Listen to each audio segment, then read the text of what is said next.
A'udzubillahi minasyaitonirrajim. Bismillahirrahmanirrahim. Assalamualaikum warahmatullahi wabarakatuh. Alhamdulillah. Allahumma shalli ala sayyidina Muhammad wa ala ali sayyidina Muhammad.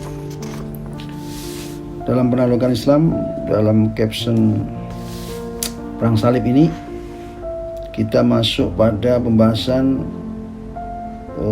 jihad yang dipimpin oleh Imaduddin Zangki dalam perang salib yang telah kita bahas sebelumnya. Tentang Imaduddin Zangki adalah salah seorang komandan dan panglima Mosul yang terkenal pada masa kepemimpinan Maudud bin Tuntakin, yang merupakan seorang atabai atau gubernur Mosul atas nama Bani Saljuk. Dan di samping itu, Imaduddin juga bergabung dengan para komandan pasukan Mosul lainnya dalam berjihad menghadapi pasukan salib. Sementara itu, pemerintahan Mosul sendiri juga tengah terancam oleh pasukan salib di Edessa.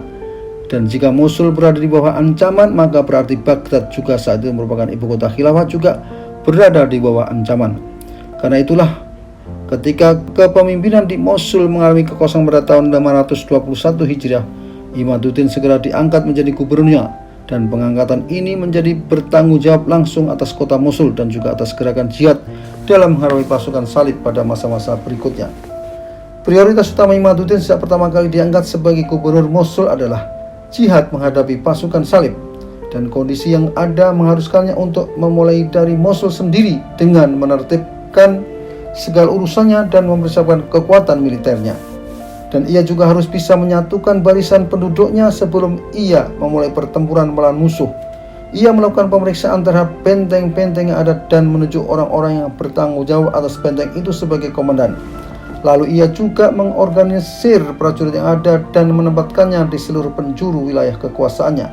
Dan kemudian selama kurun waktu dari tahun 521 Hijriah hingga 522 Hijriah, Zangki juga memperluas pengaruhnya ke beberapa wilayah sekitarnya, terutama ke arah barat yang merupakan negeri Sam, dan termasuk wilayah lain memiliki kemungkinan yang besar sebagai tempat pertempuran melawan pasukan salib.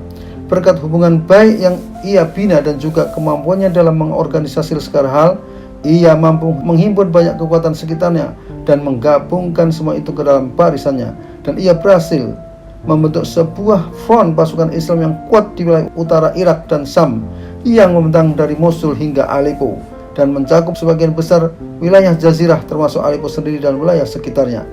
Namun meskipun demikian, terkadang ia masih saja menghadapi masalah yang disebabkan oleh sebagian pemimpin Sam dan komandan mereka yang telah dikuasai kepentingan pribadi, khususnya para komandan pasukan di Damaskus yang mulai untuk menggabungkan diri dengan front Islam yang baru ia tetapkan, memilih posisi yang berseberangan dengan Imaduddin Zangki secara terus-menerus.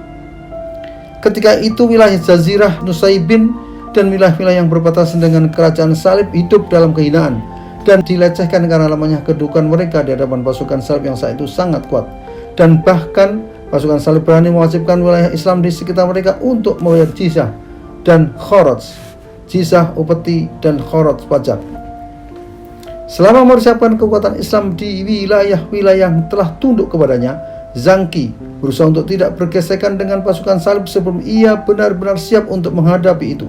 Karena itulah ia mengadakan perjanjian damai dengan gubernur Edessa, Count Jochlin II, untuk jangka waktu selama 2 tahun.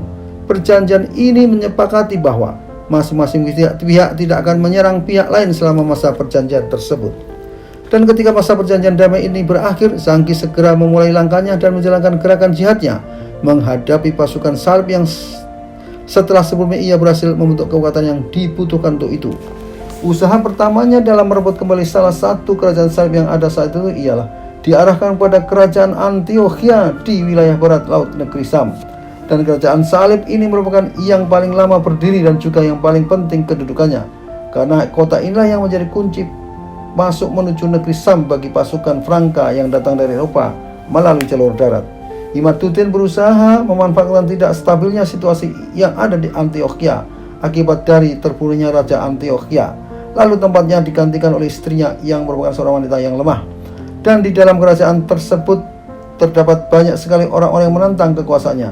Maka terjalinlah komunikasi antara Imaduddin dengan ratu tersebut. di mana ratu itu berusaha untuk meminta bantuan kepada Zangki untuk menghadapi para penantangnya. Akan tetapi hal ini tidak sampai terjadi karena kedatangan pasukan bantuan dari Eropa ke Baitul Maqdis, dan sang ratu pun terpaksa menyerah kepada pasukan tersebut. Kerajaan Salib Antiochia memiliki sebuah benteng yang kuat di bagian barat kota Aleppo yang menjadi tempat berkumpulnya pasukan berkuda tentara salib.